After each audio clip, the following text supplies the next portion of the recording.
Қайырлы күн YouTube оқырмандары, жүрек жарасы арнасына қош келдіңіздер. Мен Ербол, 22 жастағы жігітпін. Университетті енді бітірдім. Үйде отырып жұмыс іздеп жүрмін. Ағамның үйінде тұрып жатырмын. Ағам жұмыста көп уақыт өткізеді. Шетелге іс-сапарға жиі шығады. Сондықтан үйде жеңгем екеуміз ғана боламыз. Жеңгем Айгүл 28 жаста. Ағамнан 5 жасқа кіші. Ол нағыз сұлулықтың үлгісі. Ұзын қара шашы, үлкен көздері, толық ерні және бітімі. Үйде жүргенде жеңіл киім киеді, жіңішке футболка, шорти. Мен оған қарап, іште қызығатынмын, түнде оны ойлайтынмын. Бірақ ол жеңгем тыйым салынған жеміс.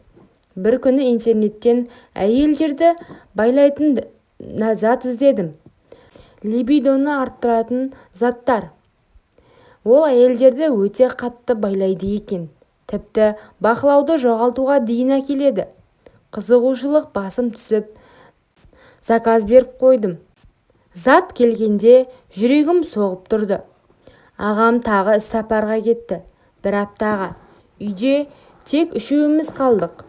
Кешкі асқа жеңгемнің сүйікті шайын демдеп, оған 5 тамшы тамыздым. Заттың әсері 30 минуттан кейін басталды. Ербол, шайың өте дәмді болыпты, деді жеңгем күліп.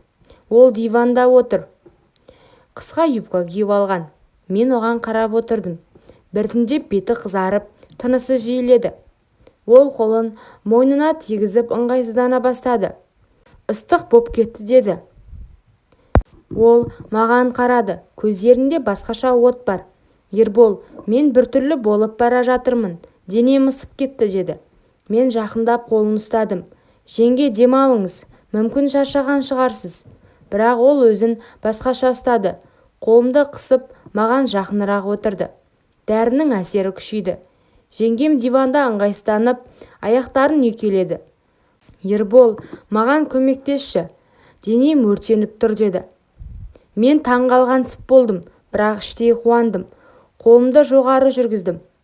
Жеңге, сізге не болды, дедім. Білмеймін, бірақ маған біреудің тиюі керек. Өте қатты болып тұрмын, деді. Ертеңінде жеңгем ұялып жүрді, бірақ көздерінде әлі от бар. Ербол, кеше не болғанын білмеймін, бірақ қайталағың келе ме, деді. Мен күлдім. Затты тағы да қолдандым. Бұл жолы кофеге. Осылайша апта бойы біз құмарлыққа баттық. Түнде оның бөлмесінде, күндіз душта, тіпті ас үйде, үстел үстінде. Бір күні ол маған, сен маған не бердің, деді. Білемін, бірақ ренжімемін. Өйткені мен де саған ғашық болдым, деді. Мен оны сүйдім. Енді затсыз жалғастырамыз ба, деді. Иә, мәңгі. Ағам келгенде бәрі бұрынғыдай болды. Бірақ біздің құпиямыз түнгі кездесулер жалғасты. Ағам үйге келгеннен кейін бәрі сырттай тыныш көрінді. Кешкі ас үстінде күліп ойнап отырамыз, теледидар көреміз. Бірақ түнде басқа әлем басталады. Ағам тез ұйықтайтын адам. Сағат 11-ден кейін қорылдап кетеді. Сол кезде жеңгем маған хабарлама жазады. Келші, сағынып тұрмын, деп. Мен үнсіз шығып, оның бөлмесіне кіремін. Ербол ағам жанында ұйықтап жатыр, бірақ мен шыдай алмаймын, деп сыбырлайды ол. Мен оны құшақтадым. Осылайша әр түн қауіпті, бірақ тәтті болды. Бір күні ағам күдікті бола бастады. Жеңгемнің жүрісі өзгерген, беті нұрланған, көңілі көтеріңкі. Айгүл, саған не болды? Бұрынғыдай емессің, деді ағам күліп. Жеңгем, жақсы ұйықтап жүрмін ғой, деп құтылды. Бірақ мен қорықтым. Егер біліп қойса, үйден қуады, тіпті ұрып соғуы мүмкін. Сондықтан мен жеңгеммен сөйлестім. Бізге абай болу керек. Мүмкін аз уақыт тоқтатайық, деп. Ол көз жасын тия алмай, жоқ, мен сенсіз шыдай алмаймын. Сен мені ояттың. Енді бұрынғыдай бола алмаймын, деді. Сол түні ол маған келіп, мен ағаммен ажырасқым келеді, саған келгім келеді, деді. Мен таңғалдым. Бұл нағыз драма. Бірақ отбасымыз ше, ата-анамыз, маған бәрібір, деді. Ақыры шешім қабылдадық. Ағам тағы іс-сапарға кеткенде, біз сөмкелерімізді жинадық та түнде үйден шығып кеттік. Қаладан алыс, жалдамалы пәтерге көштік. Енді ешкімнен қорықпаймыз. Бірінші түні біз бүкіл күнді өткіздік. 1 ай өтті. Жеңгем жүкті болды. Біз екеуміз ғана білеміз, бала менен. Ол құрсағын сипап, біздің баламыз болады, отбасымыз болады дейді. Мен оны құшақтап, иә жеңге, енді сен менің әйелімсің. Біз жаңа қалада жаңа өмір бастадық. Құмарлық әлі басылған жоқ.